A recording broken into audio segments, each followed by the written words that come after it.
U.S. Census has reported recently that 1 in 3 U.S. counties are dying off, hit by an aging population and weakened local economies that urge young adults to leave their hometowns and settle elsewhere in search of jobs and better life prospects. Some of the small cities and towns that now face deep and turbulent changes as they struggle to preserve and renew hope and economic and social vitality were once thriving, neighborly, and welcoming places. As their traditional ways of life have broken down, these communities have searched for sources of hopefulness that may give rise to new ways of life and significance. In this brief presentation, we'll explore how 3 small jurisdictions in Virginia, West Virginia, and Georgia have coped with change through employing civic creativity. I'll start by first clarifying some key terms and concepts. Then we'll look into the contexts of each of the 3 small communities to highlight the paths to civic creativity each of them undertook. I'll proceed by suggesting that these communities and many others could adopt approaches such as appreciative inquiry and arts-based development as they continue to explore sources of hopefulness and vitality. Many of the insights shared here came from the community leaders and educators who have shared their ideas and experiences associated with the opportunities and challenges of building healthy and resilient communities at the Community Voices Speaker Series promoted by the Virginia Tech Institute for Policy and Governance. Woody Crenshaw is a social entrepreneur and businessman from Floyd, Virginia. He is a founding member and president of rapidly growing Sustain Floyd, a social benefit organization with projects including the Floyd Farmers Market, the Farm to School program, the Floyd Artisan Tour, the Sustain Floyd film series, the first Floyd Energy Inventory, and development projects for produce and dairy processing facilities.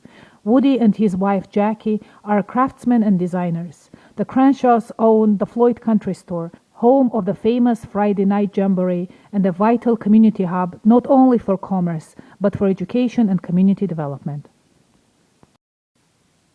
A 10th-generation Southwest Virginian, Hal Stanley grew up in Dublin, Pulaski County, Virginia.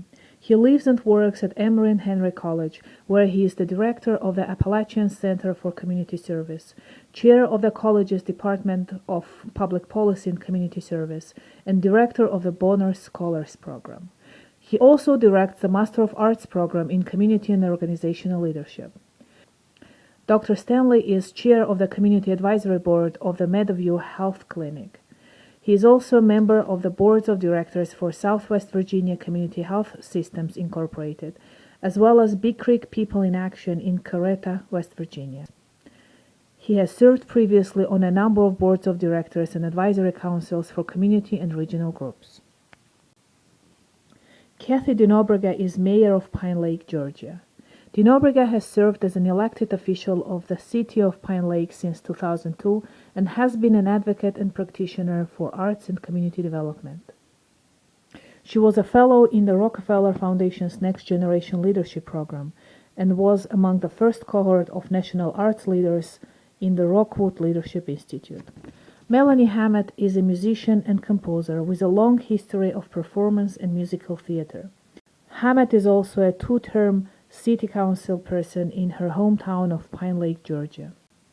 Melanie's imagination, collaboration, creative friction, and optimism, the operating principles of an artist, are an easy fit into the world of community service and small-town politics.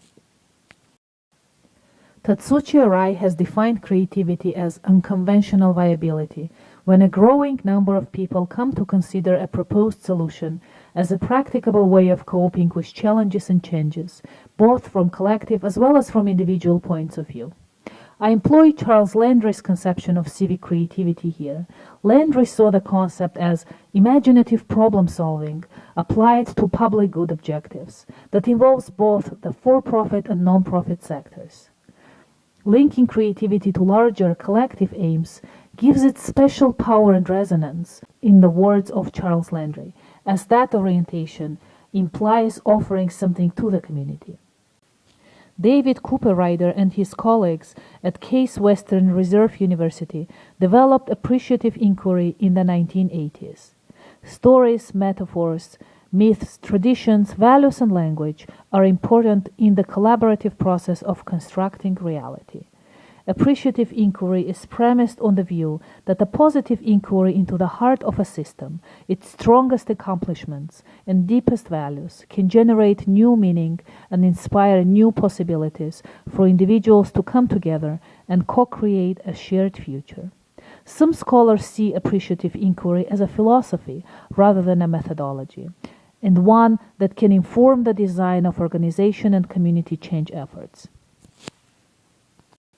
The process helps groups explore ideas about what is valuable in what people do, valorizing their activities and insights rather than focusing on problems. It emphasizes collaboration and participation across groups and communities in their thinking and planning for the future. Appreciative inquiry seeks to give expression to the multiple voices and perspectives in a community that can generate practical and applicable information, replete with new and provocative possibilities as residents attempt to understand their challenges and discover their collective positive potential. This can be especially significant in confronting hard times. Eliciting stories that community members value strongly, the appreciative inquiry process shares those narratives, drawing meaning from them. When successful, that dialogue ultimately creates sustainable bonds among those engaged.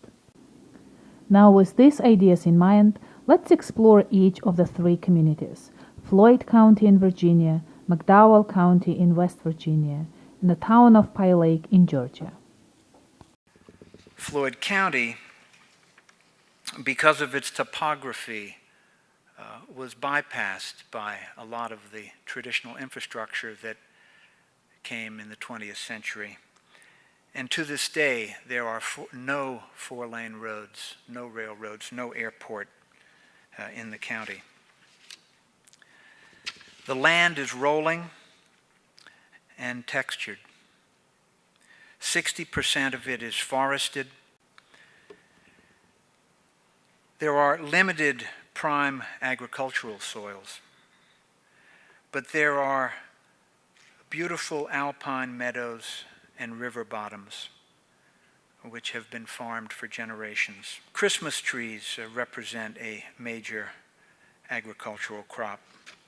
As Woody just mentioned, Floyd's economy has historically relied mostly on agriculture, but residents have recently sought to diversify their income sources. As Mike Abraham tells us, instrument making, artwork, crafts, and tourism now significantly contribute to Floyd's economy. Floyd experienced an influx of so-called new people in the 1960s and 70s, who brought fresh talents with them to the community. Despite this newfound diversity, at least in historical terms, as one resident has remarked to Abraham, quote, "The main thing about Floyd is that everyone works together as one village. Even though we are so different, we understand our shared destiny," end quote. Today, Floyd has a large alternative population, those who arrived in the 60s and 70s, mixed with more traditional rural community residents, with both groups having developed tolerance and appreciation of each other. Celebrating its 100th anniversary, the Floyd Country Store has played a central role in its community, folding into its mission a responsibility to honor and preserve the extraordinary music of the Appalachian region. Building on the community's arts and cultural heritage, Floyd Fest, an annual outdoor music festival, has quickly become internationally famous and one of the largest musical events in Southwest Virginia. It attracts some 15,000 people from throughout the country for a 4-day event. And I think that what Floyd started to do, and other communities are too, is to really begin to focus on the assets that we have. And as we looked around, what assets did we have? We had clean air, and we had relatively a clean watershed. We had aesthetic quality. And we peeled that back sort of page by page. We found that we had this wonderful musical culture. We had a rich artisan tradition. And these were not things that were thought of as assets in the traditional economic development way of thinking. And I would just encourage communities to look deeply at what you have that's yours, that's worth attending to. Invest in that. And I think that it seems obscure in the beginning, but it has a way of gaining momentum. Well, we don't appreciate the familiar, so we don't see what is right in front of us very often. But once that process begins, it has to be a community dialogue. And, we're very much in the throes of that right now. It's not going to work if one group or another gets too far out ahead. We need to take a step, look around and see how our partnerships are holding up, how our relationships are developing, and put the ideas out constantly, with ideas, without getting attached to any of them. Mm-hmm. Yeah. While Floyd County residents did not intentionally employ the premises and process of appreciative inquiry to develop their income diversification strategies, the effort's leaders nonetheless intuitively built on community strengths they considered relevant, engaging in a continuing process of dialogue concerning future directions. The Floyd Country Store has catalyzed many such conversations, with one of the outcomes being the creation of Sustain Floyd, an organization that focuses on preservation of economic, cultural, and environmental resources of Floyd. Appreciative Inquiry helps us see how personal positive stories have helped Floyd's citizens engage and foster community. To address their shared needs, both long-term residents and newcomers have worked to deepen their respect for each other as they shaped the change together through sustained interaction. In McDowell County, the population peaked in 1948 at 100,000 people. Except for one, in every decade since, the county has lost 25% of its population, so that by 2010, there were fewer than 24,000 people living in McDowell. What once was considered the billion-dollar coal field, the Pocahontas billion-dollar coal field, is now one of the poorest counties in the United States. On the afternoon of May the 2nd, 2002, a massive thunderstorm broke over McDowell, and for the second time in 10 months, the county suffered a 100-year flood.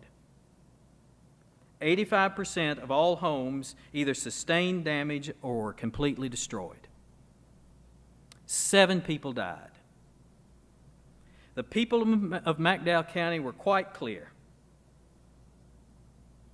The exacerbating factor in all of this is the practice of mountaintop removal. That what is required of us now, desperately required of us, is to learn the kind of radical, expansive creativity that helps us understand our places in different ways and helps us to begin to retool our places for an entirely different life.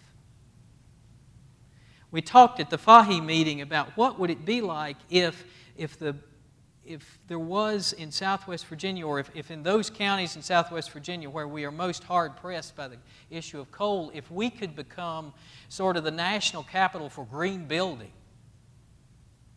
And we could learn and teach, with a network of community colleges and vocational schools and public high schools, if we could begin to retool ourselves to be experts, to ship that knowledge out to the world about what it's like to build green buildings.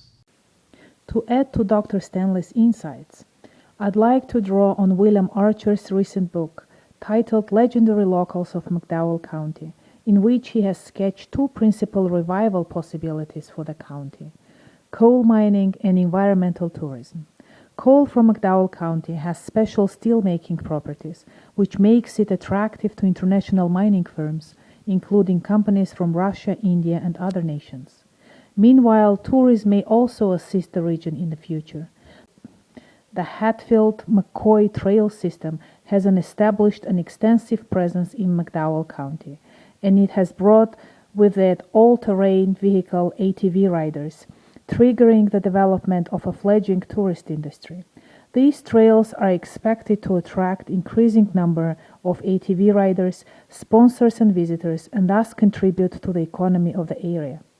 Archer recounts that the state has encouraged local residents to open bed and breakfasts and other new lodging businesses and convenience stores to cater to ATV riders and visitors.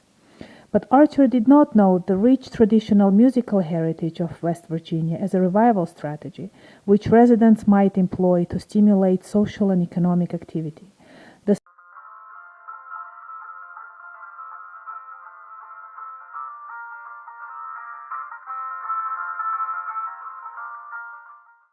Developing similar events for McDowell has the potential to build on existing traditions while helping to revitalize at least some share of the county's struggling communities.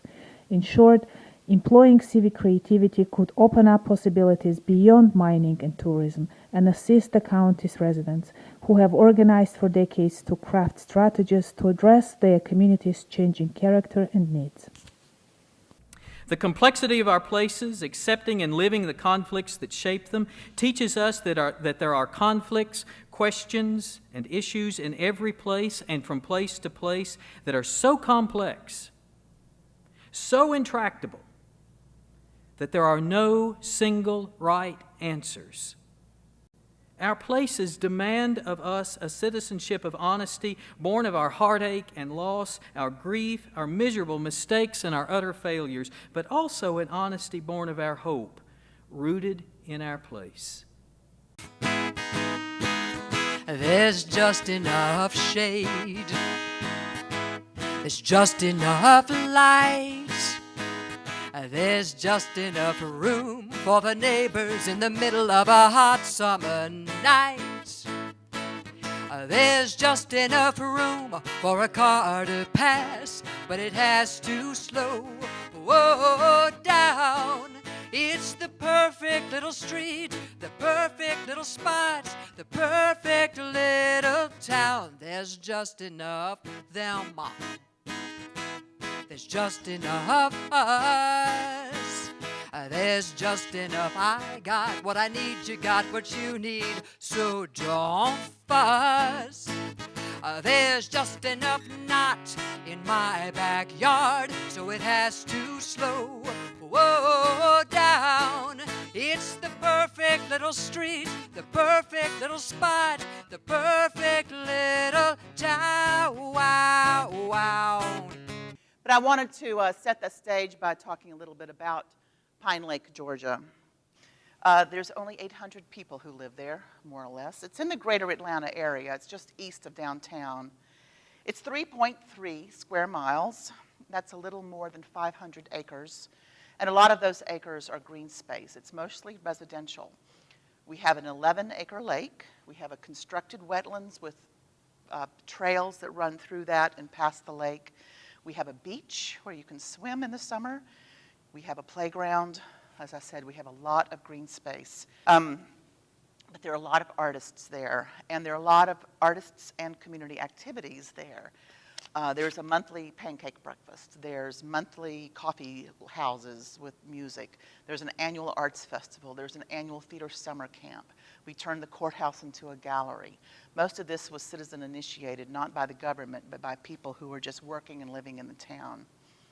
The cases I've sketched here illustrate the potential for the application of appreciative dialogue in small communities to bring about positive change and engage the residents. The appreciative conversations that have taken place in recent years in Floyd, McDowell, and Pine Lake have served to build trust and strengthen relationships in these communities, allowing for the disruption of old patterns of thinking and the emergence of new ideas. More research is needed that will demonstrate how the links between economic circumstances, conceptions of identity and place in once thriving communities affect the people's sense of what was lost and how to move forward. Change cannot occur without the identification of new possibilities, and appreciative inquiry in the arts may help engage residents to identify just such potentials for their communities. Our places are constituted by issues and questions that are so complex there isn't any one right answer, and that what is required is a civic honesty and an acceptance of other people's ideas. That's a lot easier said than done, but I think that's one thing. I also think that just an awareness of the fact that of the other person's story, whether they're from here or not, whether they have deep roots here or not, an awareness of that story and an appreciation for it and a willingness to listen to it.